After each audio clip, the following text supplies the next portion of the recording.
Hi guys, welcome back to our channel. Today's focus is on the father of modernism himself, Le Corbusier, and his social housing project the Unité de Habitation. We will cover his life, his design evolution, brutalism, his meaning of architecture, and the Unité de Habitation. Charles-Édouard Jeanneret, better known in the architectural world as Le Corbusier, was born in Switzerland on 6 October 1887.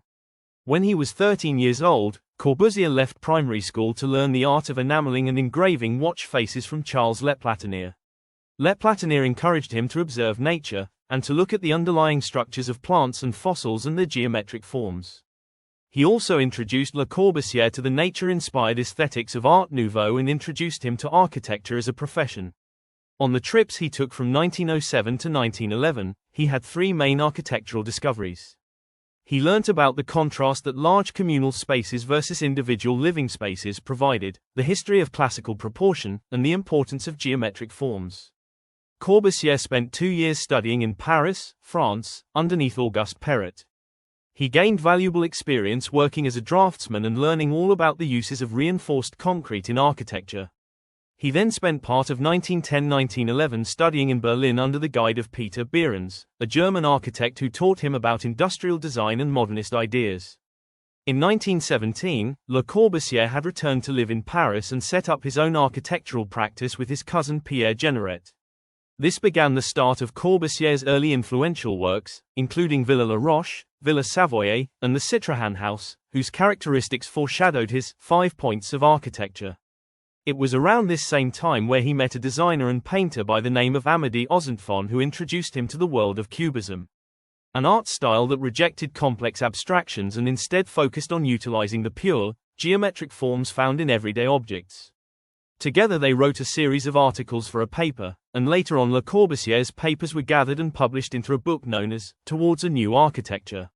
Over the span of 1928 to 1932, Corbusier spent a short period of time in Russia where he designed the Centrosoyuz building in Moscow and spent time studying the architecture there, particularly the layout and principles of the recently built mass social housing units. Le Corbusier experimented with many architectural styles over his career that led him towards the Brutalism movement. Whilst originally being introduced to Art Nouveau and then later modernism, it wasn't until his introduction to Cubism that he started to develop solid principles of how he thought buildings should function. The key attributes of Cubism include depicting multiple viewpoints of the same object simultaneously, breaking objects down into their most basic geometric form, and prioritizing the canvas two-dimensional properties rather than realistic representation. However, after a while Corbusier felt that Cubism had become too decorative and thus set about defining his own movement, now known as Purism. Purism focused on representing objects as powerful basic forms completely void of details yet still retaining the core character and function of the original object. Whilst Purism and its objectives are and were originally much more art and painting focused, we can still see its beliefs represented in Le Corbusier's later works, and it culminated in his design of Pavillon de l'Esprit Nouveau. These beliefs were further amplified by his interest in the functionalist movement, a movement which heroes the ideas of simplicity, efficiency, and the expression of function in design. These three movements combined led to the development of some of his most notable projects today, the likes of Villa Savoye and his defining of the 5 key points of architecture. Even after his death, Le Corbusier and his works are still influencing newer styles today. Towards the end of his career, he started experimenting with incorporating more traditional and vernacular elements into his work, after being influenced by local dwellings in North Africa, Greece, and Spain. We can see the use of an early, primitivistic kind of regionalism, particularly around his work in India where he had to design in response to the local climate, culture, and materials. These works laid the initial groundwork for the development of critical regionalism, a style that sought to provide architecture that was related to its location's cultural and geographical context, whilst remaining true to modern tradition. Before we talk about our case study, we will quickly give you an overview of brutalism. The tendency of brutalism emerged post-World War II, where unprecedented amounts of housing was demolished. The term brutalism emerged from the phrase béton brut, which means rough concrete, and was coined by Allison and Peter Smithson. Qualities of brutalism include use of common materials like unfinished concrete, popular due to its accessibility and price, along with steel and glass. Their authentic raw forms combined to create buildings with simple but sculptural qualities, sometimes using modular and repetitive designs. The unit de habitation, completed in 1952 and designed by Le Corbusier, ended up playing a major role in the style of Brutalism and establishing the Brutalist model because of its use of prefabricated concrete, specifically the rough and organic surface without a finish. The style Brutalism was not necessarily established as the building was made. However, it and Le Corbusier himself were regarded as a precursor to the wave of new Brutalism that emerged shortly after. Aside from Le Corbusier, some other famous Brutalist architects are Alison and Peter Smithson, Paul Rudolph, Erno Goldfinger, and Marcel Breuer, who all have taken inspiration from Le Corbusier's work with concrete, his functionalist ideas and modernist principles. For Le Corbusier, architecture was a way to create ordered responses to the demands of its culture and its time. To him, architecture was a machine for living in, and every element should be considered as such, and used to maximize the efficiency of the resident. He used tools like geometry and grids to organize circulation. Pilates, brise-soleils, and horizontal windows were used to maximize sunlight and facilitate cross-ventilation, and green spaces and other communal hubs were implemented to encourage social connection and well-being between the residents. Looking at nearly every one of Le Corbusier's designs, it becomes clear that to him architecture was about functionality, meeting society's needs, and improving the lives of anyone who came into contact with his buildings. Now we will discuss the case study, the unit de habitation. In this part we will discuss the context, the influences, the structure, the layout, the details, and discuss criticisms of the building.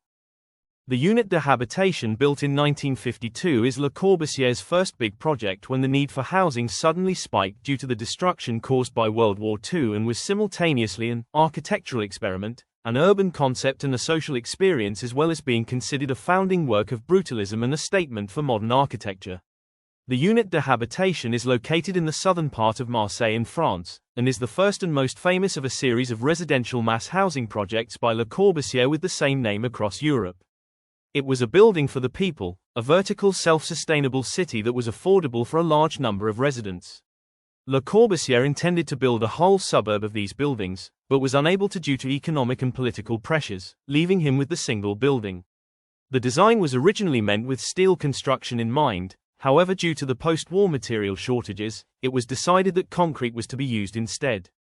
Corbusier also abandoned the idea of using concrete in a smooth modernist aesthetic form, and rather used it in its true raw form. At the time, international style and subsects like mid-century modernism were still the popular choice in both residential and commercial structures. They were minimal, clean, and open-plan, with a sleek modern aesthetic. Instead of putting up a delayed pre-war building, he produced the first truly post-war one, monumental, not mechanistic, in the scale of all its parts. This building cannot be discussed without quickly mentioning the buildings that influenced Le Corbusier and therefore the unit de habitation's design and innovation. The aftermath of World War II was a catalyst for mass housing, particularly across Europe, and presented as an opportunity for architects like Le Corbusier to experiment with mass social housing typologies. When Le Corbusier was first traveling to Russia in 1928, he arrived just as the Dom Commune Narkophon was being built. The Narkophon building was designed by Moise Ginsberg and is one of the earliest examples of a mass housing complex across the world, and was designed to combat the rising housing shortage and to change alongside new Soviet Russia. The building had its private amenities confined to standardized units in one long apartment block, and the communal facilities like kitchens and living spaces located in a smaller communal building separated off from the main building, connected only with a covered walkway. This is where Corbusier discovered and fostered the idea of separating rooms with different programs in order to facilitate more frequent and meaningful social connections between the residents. The unit de habitation is said also to be inspired by one of Le Corbusier's previous works, the Pavilion Suisse, built in 1933, a student accommodation intended to create connection between private and communal living. However, this building wasn't inspired by the Narkophon building, rather his 5 points of architecture. Aside from these built structures, details of the unit de habitation's innovation can be attributed to Corbusier's work with Auguste Perret in his 20s using reinforced concrete, as well as a visit to the Florence Charterhouse at Galluzzo in Italy, in 1907 and 1910 during his early travels, where he wrote that standardization led to perfection. Now that we know about the building's origins, inspirations, and the context of architecture and society at the time, we can discuss the physical aspects that make up this building, beginning with its structure and foundation. The building itself is a single compact rectangular block similar to the Narkophon building in Russia, except the communal spaces are combined in the same building with residential. The housing unit is large, measuring at 135 meters long, 24 meters wide, and 56 meters high, supported by 36 pilotis. The actual structure of the building is adapted from the bottle rack principle, using beams and posts to make up the skeleton, while the apartments are assembled at the site and rest on the beams in the structure. The apartments specifically rest on a primary structure called artificial ground, a network of transverse and longitudinal beams. Attached onto the outside of the building is an exposed staircase which reaches up from the ground floor to come out attached to the second floor, one of the building's central corridors, which are located every 3 floors apart.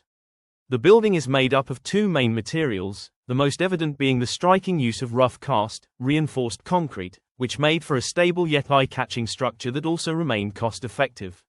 Aside from the only other largely used material in the building was the glass, which was specifically chosen to both help with airflow and to maximize possible sunlight intake.